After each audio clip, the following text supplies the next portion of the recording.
Sebelumnya jangan lupa untuk like, comment, and subscribe channel YouTube saya. Dan jangan lupa bunyikan lonceng notifikasinya. Hai, Assalamualaikum warahmatullahi wabarakatuh. Apa kabar anak-anakku semuanya? Semoga tetap dalam lindungan Allah Subhanahu wa Ta'ala ya. Dan tetap semangat untuk belajar. Dan jikalau kita harus bepergian, tetap patuhi protokol kesehatan. Patuhi 5M-nya ya. Baiklah, sebelum kita memulai pembelajaran kita, alangkah lebih baiknya kita berdoa dulu. Bismillahirrahmanirrahim. Baik anak-anak, kita mulai pembelajaran kita hari ini ya, tentang mata pelajaran PPKN. Nah, sekarang kita memasuki bab 2, yaitu makna, kedudukan, dan fungsi Undang-Undang Dasar Negara Republik Indonesia tahun 1945. Yang pertama, makna Undang-Undang Negara Republik Indonesia. Berdasarkan teori Hans Kelsen yang berpendapat bahwa jenjang norma hukum ini di mana norma-norma hukum akan terus berjenjang dan berlapis-lapis dalam satu hierarki tata susunan, di mana norma di sini lebih berlaku ataupun bersumber kepada norma yang lebih tinggi lagi. Nah, dengan demikian peraturan yang lebih rendah tingkatannya tidak boleh bertentangan dengan peraturan yang lebih tinggi. Nah, maksudnya peraturan menteri tidak boleh bertentangan dengan peraturan presiden, dan peraturan presiden pun tidak boleh bertentangan dengan undang-undang. Sedangkan undang-undang tidak boleh bertentangan dengan Undang-Undang Dasar Negara Republik Indonesia tahun 1945. Hal itu berdasarkan asas undang-undang yang dibuat oleh penguasa yang lebih tinggi, yang mempunyai kedudukan yang lebih tinggi juga. Nah, selanjutnya yang kedua, kedudukan Undang-Undang Dasar Negara Republik Indonesia tahun 1945. Disebutkan dalam ayat 2 aturan tambahan Undang-Undang Dasar Negara Republik tahun 1945 yang disahkan oleh PPKI, bahwa dalam 6 bulan MPR sudah dibentuk. Majelis itu bersidang untuk menetapkan Undang-Undang Dasar. Nah, dari ketentuan aturan tambahan tersebut dapat disimpulkan bahwa status Undang-Undang Negara Republik Indonesia tahun 1945 yang disahkan oleh PPK ini bersifat sementara atau hipotesis tadi.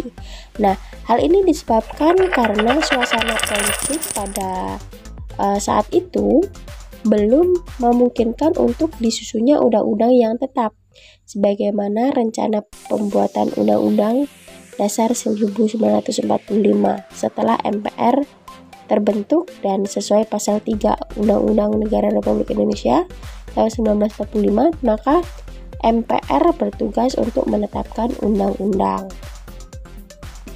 Nah, selanjutnya bagi bangsa Indonesia, Undang-Undang 1945 mempunyai kedudukan sebagai sumber hukum tertinggi, yaitu sumber dari segala kewenangan dan sumber dari segala badan kenegaraan. Nah, dalam kedudukannya sebagai sumber hukum ataupun norma, maka Undang-Undang Dasar Negara Republik Indonesia tahun 1945 diantaranya yang pertama, bersifat mengikat terhadap pemerintah. Yang kedua, berisi norma-norma sebagai dasar dan garis besar hukum dalam penyelenggaraan negara yang harus dilakukan dan ditaati oleh semua warga negaranya. Selanjutnya, dalam kedudukannya sebagai hukum dasar negara Republik Indonesia tahun 1945, undang-undang merupakan sumber hukum tertulis atau tertinggi. Yang kedua, sebagai alat kontrol, yaitu untuk mengecek apakah semua hukum yang lebih rendah sesuai dengan ketentuan Undang-Undang Negara Republik Indonesia tahun 1945. Nah, yang selanjutnya, yang ketiga, fungsi Undang-Undang Negara Republik Indonesia tahun 1945. Fungsi utama dari Undang-Undang Dasar Negara Republik Indonesia yaitu sebagai alat kontrol. Nah, dalam hal ini Undang-Undang Dasar mengontrol apakah norma hukum yang lebih rendah sesuai atau tidak dengan norma hukum yang lebih tinggi. Nah, dan pada akhirnya apakah norma-norma hukum ini bertentangan atau tidak dengan ketentuan Undang-Undang Negara Republik Indonesia tahun 1945. Dalam Undang-Undang Negara Republik Indonesia terkandung yang pertama materi pengaturan sistem pemerintahan, lalu hubungan negara dengan warga negara baik dalam bidang politik, ekonomi, sosial, budaya ataupun hukum. Nah, selanjutnya Undang-Undang Dasar merupakan program yang sengaja dibuat dan memuat segala hal yang dianggap menjadi asas yang fundamental. Nah, dari negara ini Undang-Undang Dasar tertulis menjamin kepastian hukum, yaitu Undang-Undang Dasar biasanya mengandung ketentuan-ketentuan tentang organisasi negara dan pemerintahannya, lalu batas tugas dan kekuasaan negara ataupun aparatur pemerintah, lalu hubungan antara aparaturnya dengan warga negara ataupun sebaliknya. Nah, selanjutnya kewajiban-kewajiban dan hak-hak pokok dari warga negaranya. Selama ini peranan Undang-Undang Dasar ini sangat penting sebagai simbol kemerdekaan, lambang kesetiaan kepada NKRI, ataupun lambang perlawanan terhadap menegakkan kebenaran dan keadilan.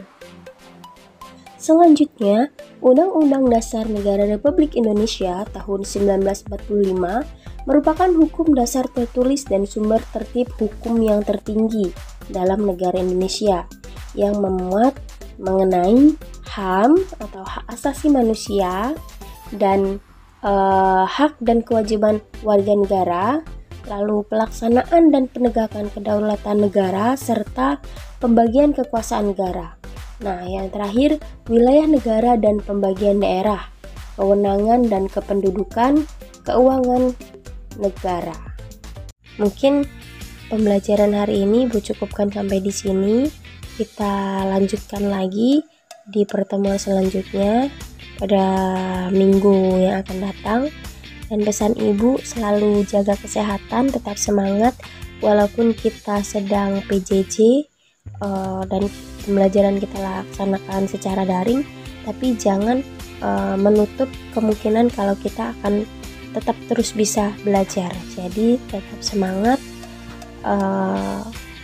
dan juga semoga apa yang kita dapatkan hari ini dapat bermanfaat buat kita semuanya. Ibu akhiri, wassalamualaikum warahmatullahi wabarakatuh.